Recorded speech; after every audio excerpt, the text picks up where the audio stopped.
Konnichiwa. Kembali lagi di konten Omoshiroi Nihongo. Kali ini bersama saya Rara Sensei. Jangan lupa follow Instagram kami di bawah ini. Jangan lupa like, comment, and subscribe juga official Wisma. Baiklah minasan, hari ini kita kedatangan tamu spesial ini ya. Jadi mereka ini adalah siswa yang pernah mengikuti lomba berbahasa Jepang. Ada yang mengikuti speech contesto atau lomba pidato, dan ada 2 orang yang mengikuti kana taikai atau lomba menulis huruf hiragana dan katakana. Baiklah, silakan perkenalkan diri dulu, mulai dari sebelah sana, dozo. Hajimemashite, watashi no namae wa Amrita desu. Hajimemashite, watashi no namae wa Dia desu. Hajimemashite, watashi no namae wa Fika desu. Hai, sedang berkenalan dengan Anda. Bagaimana bahasa Jepangnya? Dozo. Dozo yoreshiku onegai shimasu. Baiklah. Hari ini Sensei akan sedikit bertanya tentang pengalaman kalian ketika mengikuti lomba berbahasa Jepang ini. Jadi pertama kita mulai dulu dengan lomba yang diikuti itu ada yang speech contesto, ada yang kana taikai.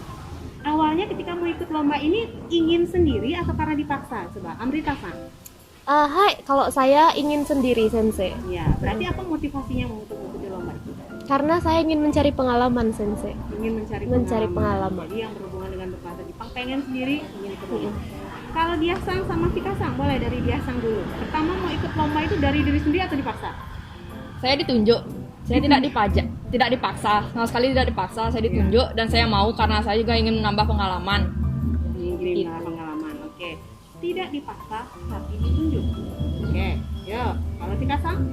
Hai, saya juga sama. Kebetulan diberikan kesempatan yang sangat baik oleh Rara Sensei untuk mengikuti lomba kana taikai. Tadi ditunjuk dan langsung oke. Baik, nanti kita lihat perbedaannya antara yang dengan saya siap lomba dengan yang oke, baiklah saya lomba. Nanti kira-kira perbedaannya di mana. Tapi semuanya ada hal positifnya seperti itu ya. Baik. Dari lomba yang kalian ikuti semuanya kan yang berbahasa Jepang. Saya mulai tanya dulu dari yang speech contesto, itu kan ada kriteria. Kalau kita mau ikut speech contesto itu apa saja yang perlu diperhatikan, Amrita? Yang pertama, menurut saya dalam penulisan naskah itu kita perlu memperhatikan kerapian tulisan, Sensei. Terus sewaktu menampilkan speech-nya itu kita perlu hafal sama naskah dan menguasai naskahnya. Itu yang menurut saya paling penting diperhatikan. Berarti karena penilaian ketika speech contesto itu adalah yang pertama pasti adalah isinya. Isinya, Sensei. Jadi isinya itu harus menyesuaikan dengan kriteria. Jangan lupa ya. Jadi kriterianya itu apa misalnya? Kalau kemarin di Japan Club kan diminta misalnya keseharian yang berhubungan dengan bahasa Jepang. Iya, Sensei. Jadi jangan sampai salah menyusun pidato, sesuaikan dengan kebutuhan lombanya. Kemudian pastikan pidato itu adalah asalnya dari pikiran sendiri, pengalaman sendiri, dibuat sendiri sehingga bisa dikuasai dengan baik. Iya. Kenapa harus dikuasai? Karena ada pertanyaan di sana, seperti itu ya. Baik. Kemudian kalau dari kana taikai kemarin itu kan kayaknya panjang nih.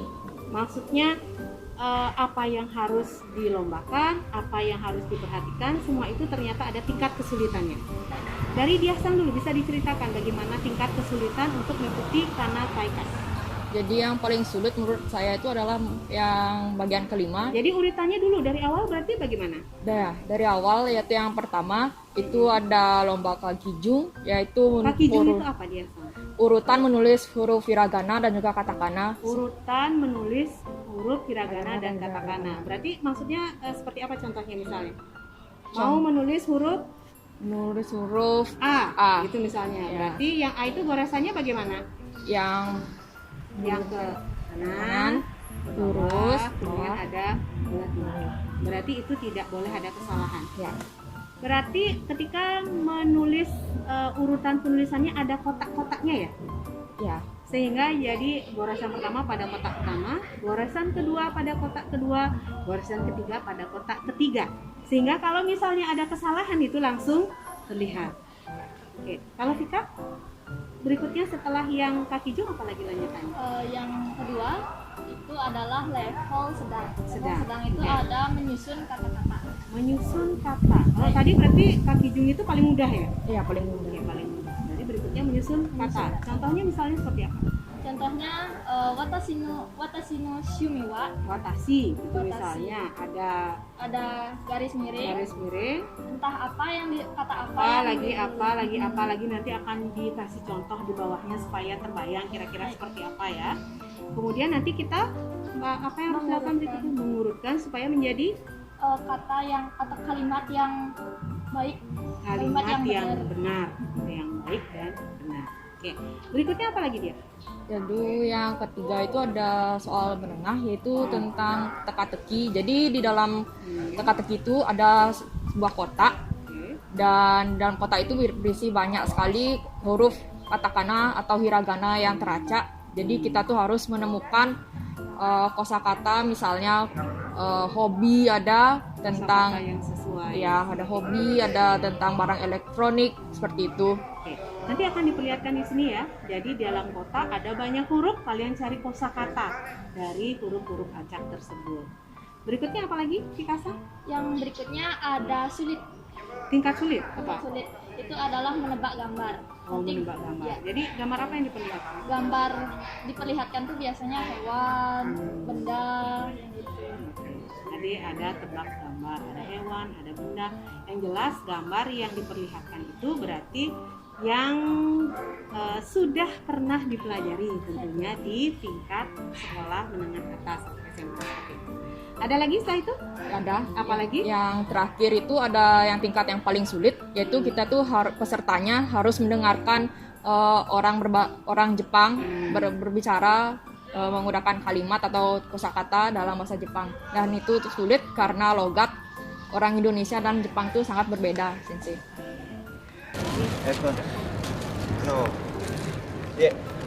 私この角を窓からバラにしてで一つ選んでもらいたいです1枚はい1枚だけですで私に見せないでくださいでもし後で私その角分かったらインスタグラムの名前教えてもらいたいです2人のいいですかはい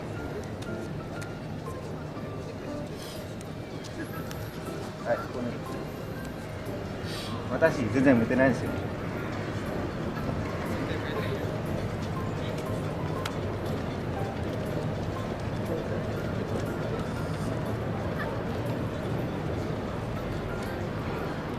これです Hal yang paling sulit dalam kana taikai itu adalah tingkatan yang paling sulit maksudnya ya adalah ketika mendengarkan kata dan kalimat yang dilafalkan langsung oleh orang Jepang melalui tape recorder. Jadi begitu ada kata atau kalimat kalian dengarkan kemudian kalian tulis kembali. Ternyata itu yang paling sulit ya. Baiklah, dari lomba itu sekarang saya akan tanya kesannya ketika mengikuti lomba.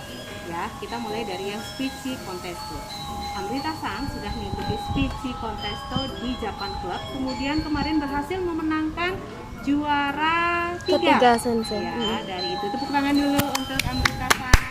Ya, itu kemarin bagaimana kesannya mengikuti lomba awalnya, kemudian sampai akhirnya memenangkan. Kesannya Sensei, kincho steimasu Sensei. Kincho steimasu. Gugup ya awalnya ya. Gugup, Oke, Sensei. kemudian Saya syukurnya bisa menguasai gugup itu Sensei, jadi saya bisa lancar membawakan speech-nya. baiklah, berarti kalau mau ikut lomba pidato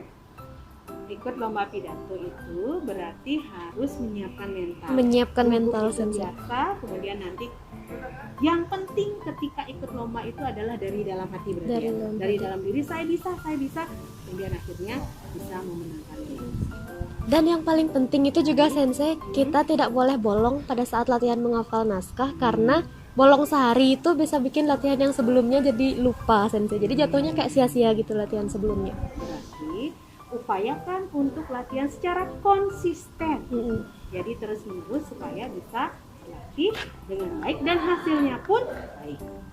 Kemudian saya bertanya berikutnya kepada Diah-sang dan Vika-sang, kesannya bagaimana ketika mengikuti lomba Kanataikai tersebut dan apa yang bisa disampaikan kepada Minasang yang nanti ingin mengikuti lomba tersebut. Silakan. Jadi sebelum mengikuti lomba Kanataikai ini kesannya tuh musukasi desu. Musukasi. Sangat sulit. Karena waktu itu saya belum ada pengetahuan apapun karena saya belum pernah mengikuti lomba. Jadi tapi setelah dibimbing sama sensei saya dan setelah melakukan latihan yang berkali-kali bersama Vika-sang juga bertiga, jadi saya bisa menemukan ada yang gampang, ada yang sulit, jadi saya bisa makin banyak belajar. Jadi saya belajar yang paling susah itu untuk mendengarkan pelafalan orang Jepang asli karena logatnya itu sangat tuh berbeda. Jadi tuh saya melakukan banyak-banyak latihan dari YouTube, dari sosial media pokoknya. Dari YouTube dan sosial media, karena nggak ada orang Jepang asli bisa dari YouTube atau sosial media lainnya. Kalau Vika-sang? Baik, pada saat mengikuti lomba ini, jujur saya merasa tertantang. Karena latar belakang saya kan belum pernah sama sekali untuk mengikuti perlombaan berbahasa Jepang. Jadi pengetahuan saya juga belum terlalu luas mengenai budaya Jepang, huruf-huruf Jepang, dan lain-lainnya. Tapi setelah mengikuti lomba, saya juga merasa sangat senang dan sangat bersyukur karena telah diberikan kesempatan yang sangat luar biasa baiknya, yang bisa menambah pengetahuan saya, bisa menambah pengalaman saya juga, seperti itu. Oke, pada akhirnya ternyata ada manfaat. Baik, betul sekali. Oke, berarti untuk Minasang yang di sana seperti awal tadi mereka bertiga ini ada yang mengikuti lomba karena keinginan sendiri, ada juga yang karena ditunjuk kemudian jadinya bersyukur sudah mengikuti lomba. Jadi kalau misalnya Minasang ingin mengikuti lomba apapun itu, khususnya lomba berbahasa Jepang, silahkan coba saja dulu. Silahkan ikuti saja dulu, walaupun mungkin ada pesimis dan lain-lain, tapi perlombaan itu nanti akan memberi pengalaman yang berharga untuk kalian. Kira-kira seperti itu ya yang bisa Hai disampaikan. sensei, ya benar. Oke. Baiklah Minasang, dari pembicaraan kita tadi, jadi hal yang bisa disimpulkan adalah ketika kalian mau mengikuti lomba berbahasa Jepang atau lomba apapun itu, kan tadi ada jenis-jenisnya tuh. Jadi ada yang pengen sendiri, ada yang ditunjuk dan akhirnya bisa mengikuti lomba dan akhirnya mendapat pengalaman. Jadi Minasang yang mau mengikuti lomba, ikut saja apapun itu. Silakan ikuti, nanti akan ada pengalaman yang berharga yang bisa didapatkan. Tapi alangkah baiknya ketika nanti kalian kalau mau mengikuti lomba itu memang datang dari hati. Memang ingin sendiri karena hasilnya itu pasti akan lebih memuaskan. Seperti itu. Baiklah Minasang, hari ini seperti itu saja bincang-bincang kita. Terima kasih sudah datang dan berbagi pengalaman kepada kita. Mudah-mudahan bermanfaat untuk Minasang sekalian. Sayonara, mata imashou. Sayonara.